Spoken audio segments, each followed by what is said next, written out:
Thanks for joining us on Plus TV Africa. My name is Felicity Ezewike. United States war hero and top politician John McCain died on Saturday at the age of 81 following a battle with brain cancer. The senator's passing marked the end of an eventful 35-year political career that brought the independent-minded Republican within reach of the White House as the party's presidential nominee. Six-term senator for Arizona and 2008 Republican presidential nominee John McCain has died. Senator McCain, who had been battling an aggressive brain tumor since July 2017, died on Saturday, a day after his family announced that he had decided to cease treatment. John Sidney McCain III was born on August 29, 1936, in the Panama Canal Zone on the eve of World War II, at the dawn of the American century, a time when the U.S. was at the peak of its political, military, and cultural power. He was a fighter pilot during the war in Vietnam. When his plane was shot down, he spent more than 5 years as a prisoner of war and went through extreme torture that left him with lasting disabilities. He married his first wife, Carol Sharp, in 1965, divorced in 1980. Senator McCain remarried in 1980 to Cindy Hensley, and together they have 7 children. He is survived by his mother, who is 106 years old. He is perhaps one of the strongest critics of President Trump over the direction of the Republican Party and the principles it should embrace. Senator McCain rallied opposition against Trump's foreign policy, describing it as half-baked spurious nationalism, and tried to torpedo President Trump's peak to lead the CIA. There are a lot of reasons an Obamacare repeal failed. McCain's opposition was one of them. He first ran for president in 2000, and in 2008, he won the Republican nomination, only to see his hopes dashed by fellow Republican Barack Obama. Sadly, McCain never won the top political office. Senator John Sidney McCain III died at 4:28 p.m. on Saturday, 25th August 2018, with his wife Cindy and their family present. At his death, he had served the United States of America faithfully for 60 years. His family said he would lie in state in Phoenix, Arizona, and in Washington, D.C. before a funeral at the Washington National Cathedral and his burial in Annapolis, Maryland. Tributes have continued to pour in for Senator John McCain as soon as the news of his death was announced. Cindy McCain, the late senator's wife of 38 years, wrote that she is heartbroken by his death, but was comforted by the fact that her husband died as he lived his life on his own terms and surrounded by his loved ones. John McCain's daughter, Megan, posted a poignant tribute to her father, writing that while the world has lost the hero of the Republic, the warrior now enters his true and eternal life. American President Donald Trump, whom Mr. McCain has strongly criticized, tweeted, "My deepest sympathies and respect go out to the family of Senator John McCain. Our hearts and prayers are with you." U.S. Vice President Mike Pence also tweets, "Karen and I are also praying for Senator John McCain, Cindy, and their family this weekend. May God bless them all during this difficult time." Former President Barack Obama, the Democrat who beat Mr. McCain to the presidency, said despite their differences, they shared things in common.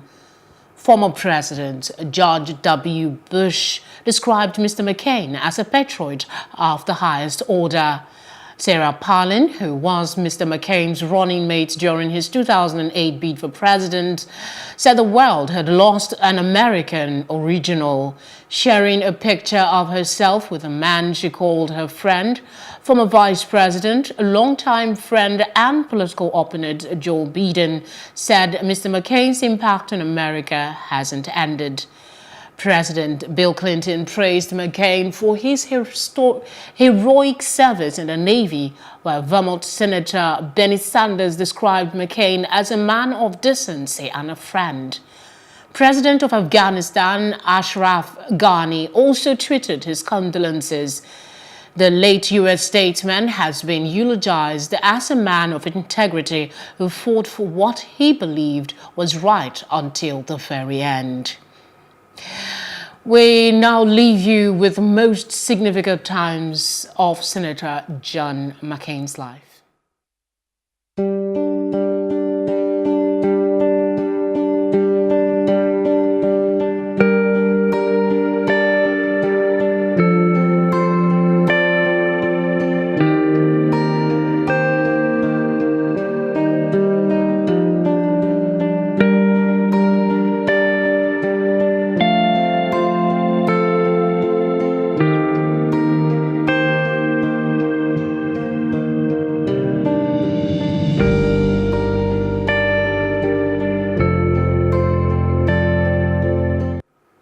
Away from the sad demise of John McCain, we move now to Ireland, where the Pope is begging for forgiveness for betrayal of the church abuse in Ireland. Holy Father Pope Francis was speaking in North Ireland as part of his visit to the country, where he has met with protest over sexual abuse in the Catholic Church. Pope Francis on Sunday asked for forgiveness for the scandal and betrayal felt by victims of sexual exploitation by Catholic clergy as he continued his tour of Ireland, where years of abuse scandals have shattered the Church's former dominance. On the first papal visit to Ireland in almost 4 decades, Francis privately met with 8 victims of clerical, religious and institutional abuse on Saturday and said he would seek a greater commitment to eliminating what he described as the scourge.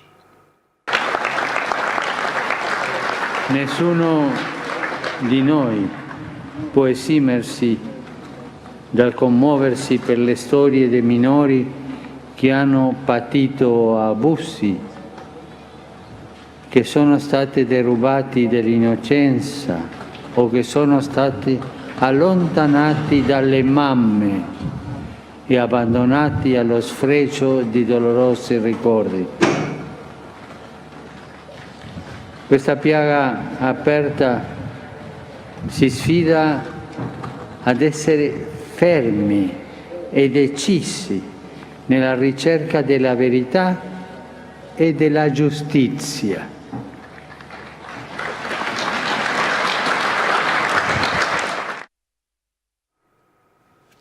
We'll bring you more stories after this break. To stay with us.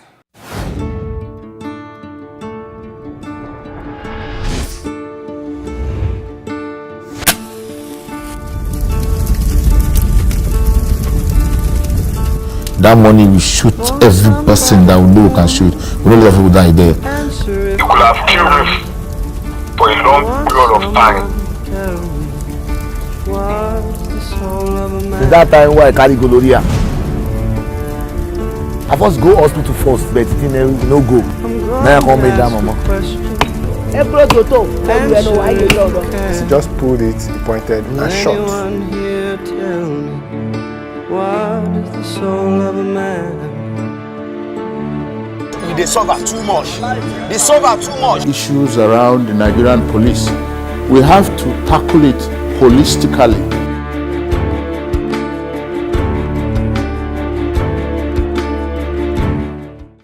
Emmerson Mnangagwa has taken the oath as Zimbabwe's president in front of a stadium crowd on Sunday after a divisive election, as U.S. observers of that vote questioned the country's democratic credentials.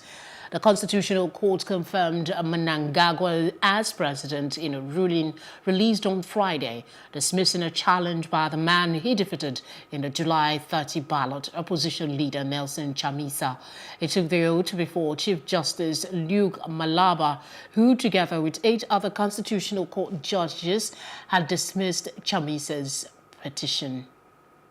I, Emmerson Dambudzo Mnangagwa, swear that as President of Zimbabwe, I will be faithful to Zimbabwe and will obey, uphold, and defend the Constitution and all other laws of Zimbabwe, and that I will promote whatever will advance and oppose whatever may harm Zimbabwe, that I will discharge my duties with all my strength to the best of my knowledge and ability, and true to the dictates of my conscience, and that I will devote myself to the well-being of Zimbabwe and its people. So help me God.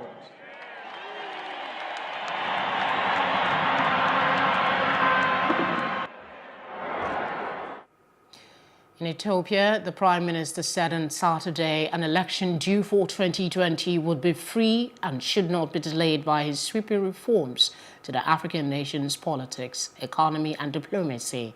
Abiy Ahmed, who took office in April, has pledged to open up the state-dominated economy and has taken steps to end decades of hostility with neighboring Eritrea, moves that could reshape the country and the broader Horn of Africa region. He said on Saturday at his first news conference that the World Bank would provide $1 billion in budget support in the next few months, explaining that this is due to reforms taking place in the country. Since winning office, Mr. Abiy has loosened the grip of a state that had ruled with an iron fist. He has ordered the release of political prisoners and decried abuses of security forces as state terrorism.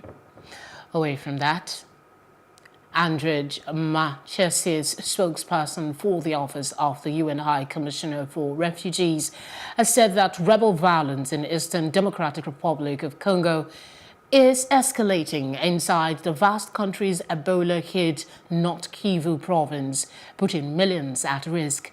Forced displacement in this part of the country remains massive. It is estimated that more than 1 million people are displaced in North Kivu. This is the highest concentration of internally displaced people in the DR Congo. At the same briefing, Dr. Peter Salama, World Health Organization Deputy Director General of Emergency Preparedness and Response, said that the discovery of Ebola infection in the hard-to-reach part of the Eastern Democratic Republic of Congo could mark a pivotal point in the response to the deadly disease. The disease has killed more than 60 people and infected dozens more in recent weeks. We'll bring you more news stories after we take this very short break. To stay with us. I actually moved back to Nigeria to open a bakery. This was my goal. And everything I did up till this point was in preparation for this.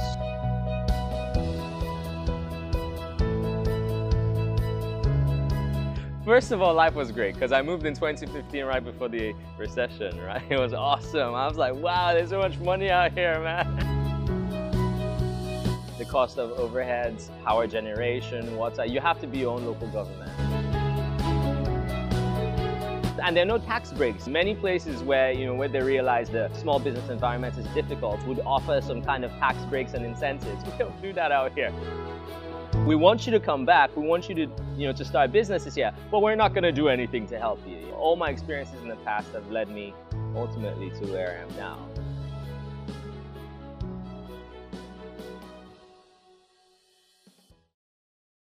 Commuters in Lagos State, Nigeria say the state government and the Ministry of Works and Housing must keep to their word to reopen the Third Mainland Bridge.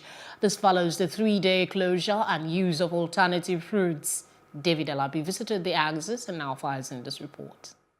Today is the 26th of August and it is a Sunday, day 3, and the concluding phase of the investigative maintenance test being carried out here on Third Mainland Bridge. Vehicular movement is relatively free, light as expected on a Sunday because it's a weekend. But we don't take a flashback to Friday the 24th of August. It was quite unbearable for most commuters who would ordinarily have plied the Third Mainland Bridge but were forced to use alternative routes.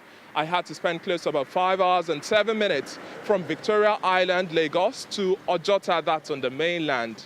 Now, that's quite unbearable considering sitting in traffic for 5 hours and 7 minutes. Henry, just like other drivers who ply this route, say he's expectant the bridge will be reopened tonight.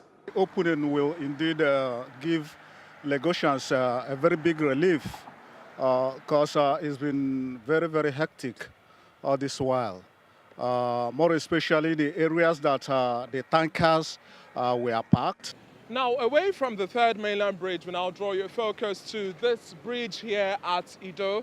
You can see this crack here, it's quite a risky site. And on top of that, you have articulated vehicles situated on the bridge. Now, we understand that it's been 3 days of using alternative routes along this axis with the closing of the third mainland bridge. But this is a situation that begs for attention. Is the government really aware of what is going on here? And with the Jinner Bridge incident still fresh in the minds of people all across the world, possibly this is a disaster waiting to happen. And at this spot, a commercial tricycle rider gives an insight as to the cause of this crack. Those big trucks, you understand me, container. This stripe that I saw here now is the people that are passing, those trucks that are passing. The height of the truck is too much. That's why they're cracking. If you continue leaving it, you understand me, it will be damaging more and more.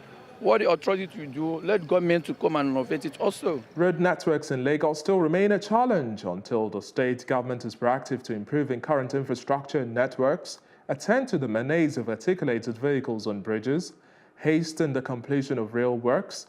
Movement of people and services in this urban center would not match up to other urban centers abroad. Reporting for Plus TV Africa, David. Still keeping with developments at the Third Mainland Bridge, there's been an accident as two cars crashed into the barriers condoning off passage to enable repairs. A Prado Jeep and another vehicle crashed in the early hours of this morning. No security personnel were available at the time it happened, and there were no eyewitnesses. The bridge, which has been closed for 3 days, will be opened midnight Sunday. Meanwhile, engineers and LATMA officials are already removing roadblocks from the condoned parts of the Third Mainland Bridge, but the roads remain closed until official signals is given. We'll bring you more details as they unfold. Away from that, the Nigerian Air Force says it has killed 30 suspected armed bandits terrorizing different villages in Zamfara State. The Director of Public Relations and Information, Air Commodore Ibekunle Daramola, has disclosed this in a statement on Saturday. He also said that the camps of the bandits were destroyed following several airstrikes.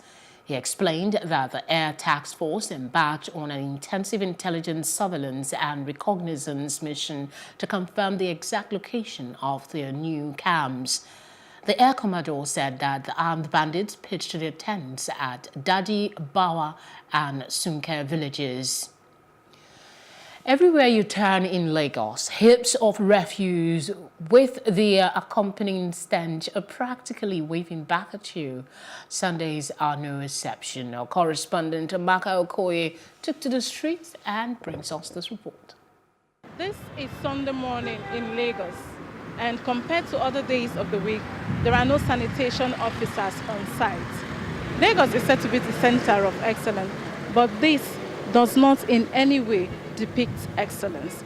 The Lagos state government again has launched the Cleaner Lagos initiative, but the question is, are we feeling the impact? Everywhere you go, seemingly, there are pockets of dirt, and there seem to be the final destination, what environmentalists would call dark spots.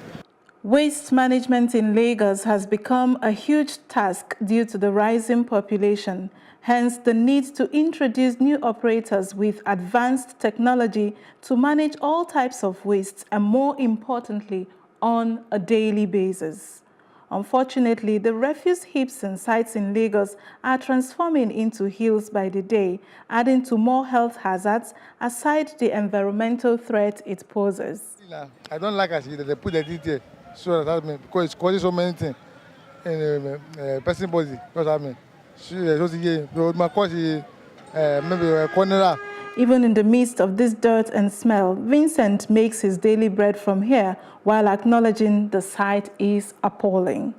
The bottle and all these things what they pick are just to part of cleaning cleaning the environment and keep Lagos clean. So now I pick and sell it out. About the dirt, you can't control human because everybody have his own thinking faculty and some people have their own mentality of doing things. Some people now they get their own things of the way of thinking, say this is right and they will do right. While some people they don't want to know whether not wrong or right. They just dump them anywhere they like. Obviously, there is a need for the cleaning of Lagos State, the commercial hub of the country, to continue seamlessly regardless of whatever day of the week it is. For Plus TV Africa, Amaka Okoye. Something certainly needs to be done. Up next is our business report.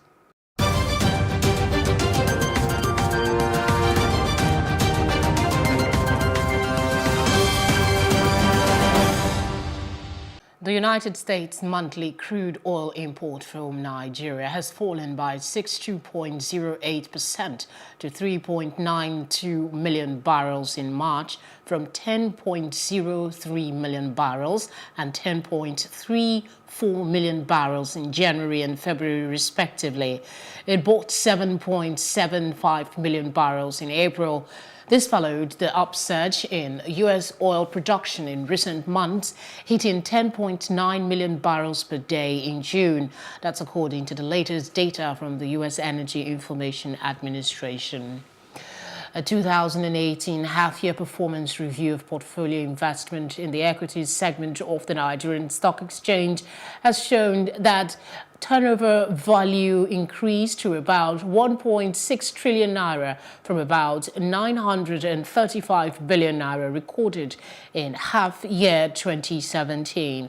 However, the latest trading figures from major custodians and market operators and their foreign portfolio investment flows in 6 months published by the NSE revealed that value of transactions both by foreign and domestic investors dropped appreciably in June compared to May. The NSE report revealed total transactions at the nation's bourse reduced by 41% from 318.27 billion naira recorded in May 2018 to 187.78 billion naira in June 2018. But the cumulative transactions from January to June increased by 70.78% from 135.26 billion naira recorded in 2017 to 1.597 trillion naira in 2018. The Nigerian Council of Registered Insurance Brokers has urged the federal government to incorporate appropriate insurance policy into its housing projects. The president of the council, Mr. Shola Tinubu, stressed the need to ensure the recently built ABD renovates houses in line with the constitutional provisions. He says this will go a long way to address the housing deficit, a serious challenge that any government should tackle headlong. Still ahead on Plus TV News is a roundup in entertainment and sports. We're back in a moment. Stay with us.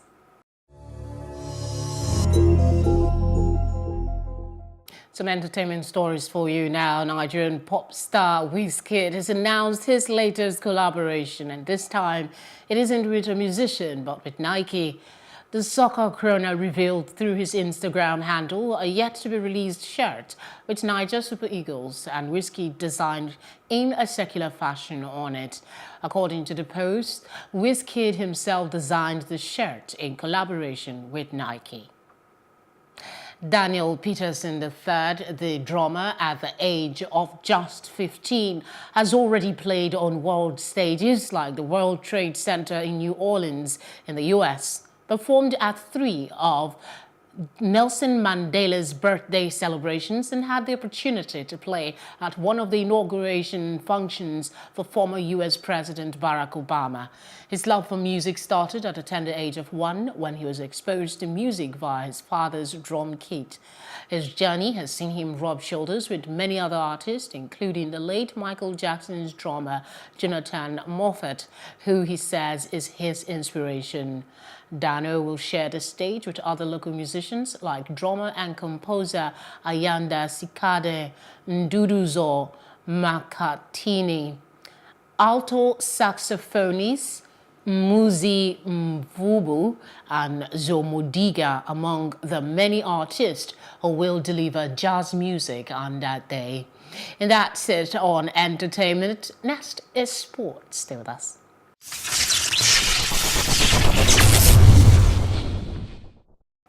And in the world of sports, 23-time Grand Slam champion Serena Williams will be banned from wearing her black cat suit at the French Open in the future, as the tournament organizers are set to introduce a stricter dress code. The 36-year-old wore the cat suit in each of the first 3 rounds at the French Open in May. She claimed it helped her cope with the issue of blood clots, and the outfit made her feel like a superhero. One of her sponsors, Nike, reacted with a tweet saying, "You can take the superhero out of her costume, but you can never take away her superpowers." Williams is attempting a 7th US Open title when the tournament starts on Monday.